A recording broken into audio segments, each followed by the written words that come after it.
नमस्कार दोस्तों। आप सब लोगों का स्वागत है मेरे इस YouTube channel Janata Janardan with YKD। आज हम लोग बात करेंगे अपने बिहार की और बिहार के विकास की। चूंकि नीतीश कुमार जी को एक लंबा समय मिला बिहार में काम करने के लिए और वहाँ एनडीए की सरकार है, तो 20 साल बहुत होता है, थोड़ा बहुत समय नहीं होता है किसी भी राज्य के विकास के लिए।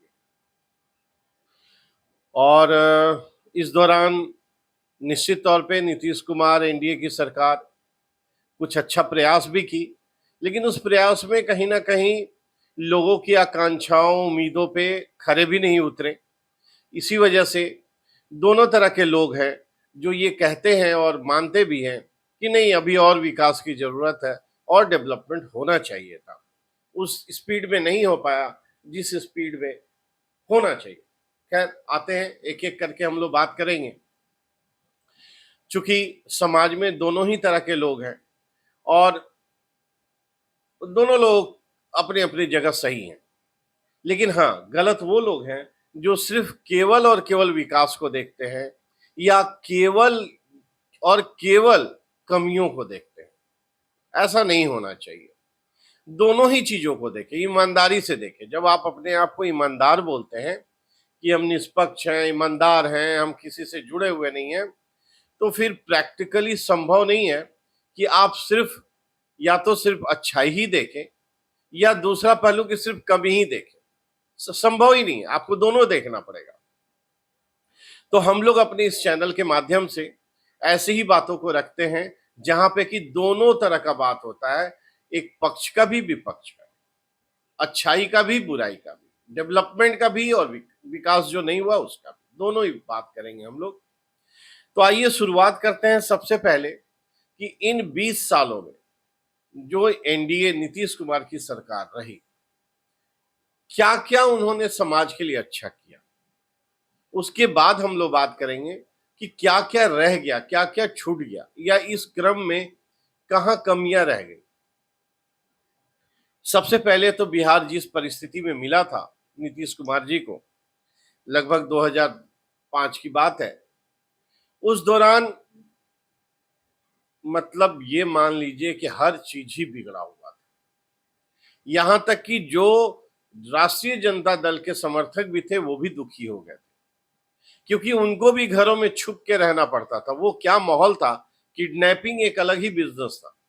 उस पर फिल्म तक बना कि कैसे कुछ गैंग होते हैं, कुछ लड़के होते हैं जो वहां से किसी को किडनैप करते हैं और उस किडनैप किए हुए आदमी को दूसरे को सौंपते हैं, उसके बदला में थोड़े बहुत पैसे लेते हैं, फिर वो अगले को देता है और वो फिर डील करता है।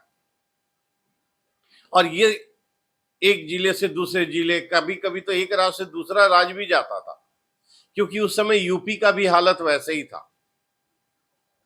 आइए देखते हैं, जब नीतीश कुमार जी को जब मिला सत्ता, तो उनके सामने एक नहीं हजारों चुनौतियां। सबसे बड़ी चुनौती तो ये थी कि भाई, ये जो कानून व्यवस्था है और ये जो किडनैपिंग का बिजनेस है, इसको कैसे खत्म किया जाए, आम जनता कैसे फ्री होकर के कहीं भी आ जा सके। हम लोग को याद है कि शायद बिहार का शायद ही कोई, शायद मैं कह रहा हूं कि शायद ही कोई बाजार ऐसा रहता होगा कि सूरज ढलने के बाद वहां बाजार और बाजार में लोग नजर आते होंगे। सब लोग अंधेरा होने से पहले अपने गांव की तरफ वापस होने लगते थे और अंधेरा होने के आधे घंटे के बाद बाजार सन्नाटा हो जाता था। क्या परिस्थिति रही हो उस समय। बिहार में बिजली की भी वैसी व्यवस्था नहीं थी, लालटेन दिया, अगर बिजली कहीं है तो प्रॉपर बिजली आती भी नहीं थी। तो सबसे पहले तो कानून व्यवस्था ठीक करने का प्रयास किया गया और उस पर काफी हद तक नीतीश कुमार सफल भी हुए। और उनका पहला जो टर्म था 5 सालों का, उसको वो गोल्डन समय के रूप में याद किया जाता है। उस दौरान समाज में शांति, खून खराबा नहीं, प्लस शिक्षा को बेहतर करने के लिए काम शुरू हुआ, रोजगार और नौकरियां कैसे मिले उस पर काम शुरू हुआ, और ये जब सब कुछ सुधार होने शुरू हुआ तो लोगों के अंदर एक नई उम्मीद जगी कि हाँ, नीतीश जी इंजीनियर हैं, पढ़े लिखे हैं, ये बिहार को काफी आगे लेकर के जाएंगे। तब इनको नेक्स्ट टर्म भी मिला। नेक्स्ट टर्म में कुछ और काम हुआ, लेकिन जब तीसरे टर्म में आने लगे तब कहीं ना कहीं स्थिति गड़बड़ाने लगी, क्योंकि तब तक वो समय आ चुका था 2005 से 10 वाला। और 10 में चुनाव जीतने के बाद अब 15 में अगला बिहार का इलेक्शन होना था, लेकिन 14 में लोकसभा का चूंकि इलेक्शन था तो इनका नीतीश जी को थोड़ा मोदी जी से कन्फ्लिक्ट हुआ और उनको लगा कि बीजेपी मोदी जी को प्रोजेक्ट ना करे, क्योंकि वो 2002 दंगों के गुजरात के ये लोग मानते थे कि उनके रहते भर में दंगा हुआ, जो कि ठीक नहीं था।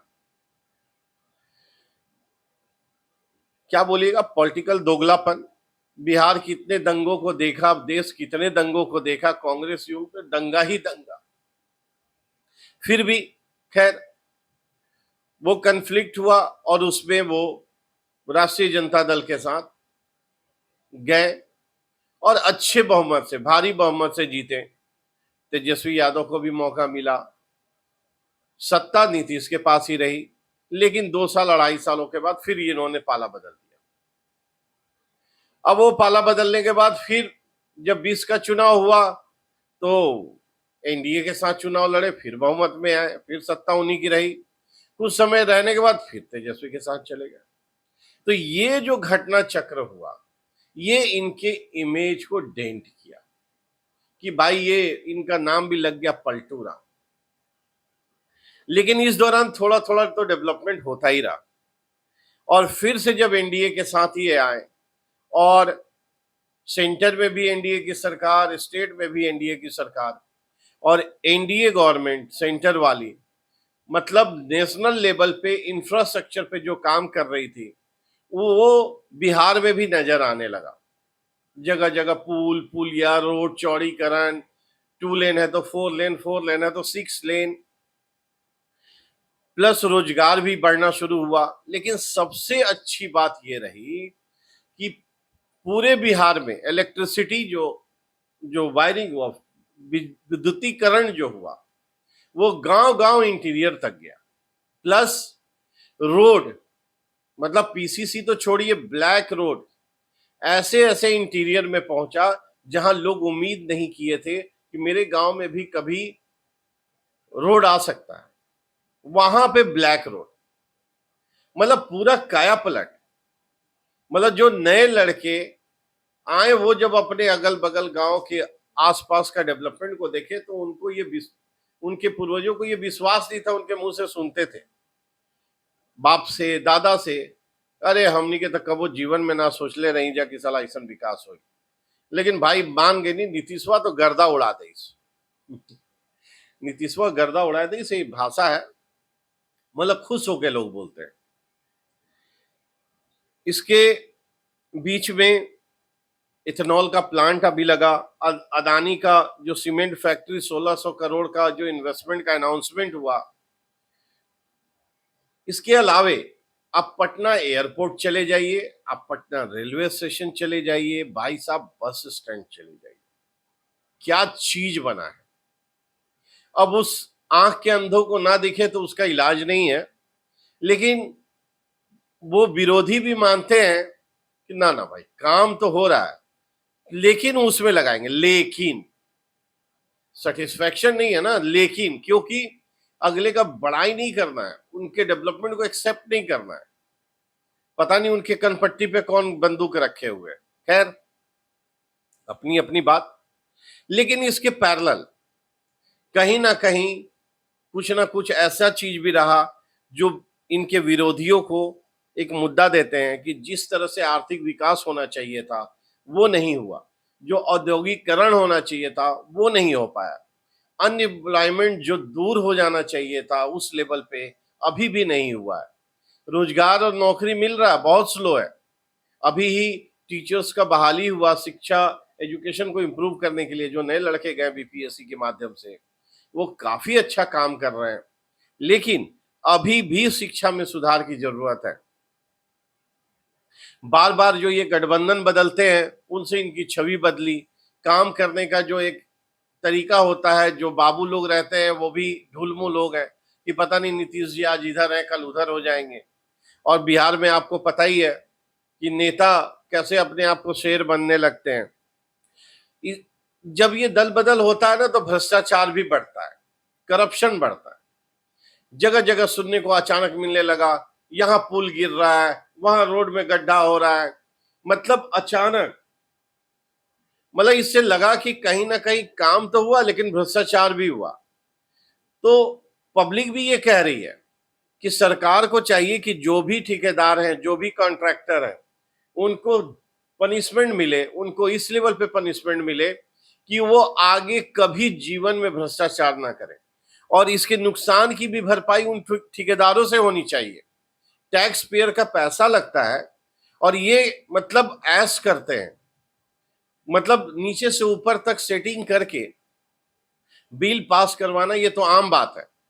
लेकिन आम टैक्स पेयर का जो पैसा बार बार लग रहा है और फिर से वो जहां पुल टूटा बनेगा, ये पैसा का रिकवरी उन ठेकेदारों से होना चाहिए, उनके पैसों से बनना चाहिए और इनको ब्लैक लिस्ट करना चाहिए। अभी भी कानून व्यवस्था बहुत ज्यादा बिगड़ चुका है और यहाँ हर समय ये सुनने को मिलता है, कहीं गोली मार दिया, कहीं हॉस्पिटल में घुस के मर्डर हो गया, क्राइम हो रहा है। तो इस पे थोड़ा कंट्रोल लगाने की जरूरत है। जो भी प्लानिंग हो रहा है वो प्रॉपर मतलब एग्जीक्यूशन नहीं हो पा रहा है। तो अब सरकार चुनाव में जा रही है और इन चैलेंजेस के साथ जा रही है। अब ये देखते हैं कि बिहार की जनता वापस से तेजस्वी यादव जो बहुत अच्छा मेहनत कर रहे हैं, प्रशांत किशोर नए नए अभी आए हैं और बहुत सारा सपना दिखा रहे हैं, और भाजपा एनडीए की का गठबंधन तो है ही। तो बिहार की जनता अब किनको फिर से मौका देती है, एक बार फिर से देखने की जरूरत है कि उनका बुद्धि विवेक क्या कहता है। हम लोग फिर अगले चैनल में बात करेंगे कि बिहार में अब आगे चुनाव में किसको बढ़त मिल रही है, कैसे किसकी सरकार बन सकती है। बहुत बहुत धन्यवाद, थैंक यू। वीडियो को लाइक करें, शेयर करें, ज्यादा से ज्यादा लोगों को फॉरवर्ड करें और सब्सक्राइब जरूर करवाएं। और उसके साथ साथ बेल वाली वो छोटी सी घंटी जरूर बजाएं ताकि नोटिफिकेशन तुरंत मिले जैसे वीडियो अपलोड हो आप लोग तक पहुंचे। Thank you.